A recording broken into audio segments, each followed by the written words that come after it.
Imagine for a moment that somewhere in the middle of Texas there was a large foreign military base, say Chinese or Russian. Imagine that thousands of armed foreign troops were constantly patrolling American streets in military vehicles.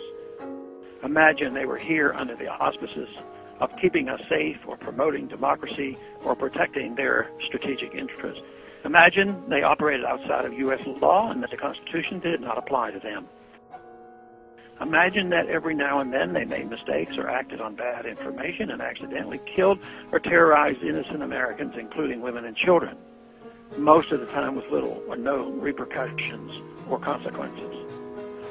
Imagine that they set up checkpoints on our soil and routinely searched and ransacked entire neighborhoods of homes. Imagine if Americans were fearful of these foreign troops and overwhelmingly thought America would be better off without their presence. Imagine if some Americans were so angry about them being in Texas that they actually joined together to fight them off in defense of our soil and sovereignty because leadership in our government refused or were unable to do so. Imagine that those Americans were labeled terrorists or insurgents for their defensive actions and routinely killed or captured and tortured by the foreign troops on our land. Imagine that the occupiers' attitude was that if they just killed enough Americans, the resistance would stop.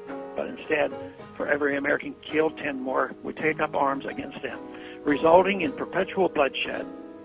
Imagine if most of the citizens of the foreign land also wanted these troops to return home. Imagine if they elected a leader who promised to bring them home and put an end to this horror. Imagine if that leader changed his mind once he took office.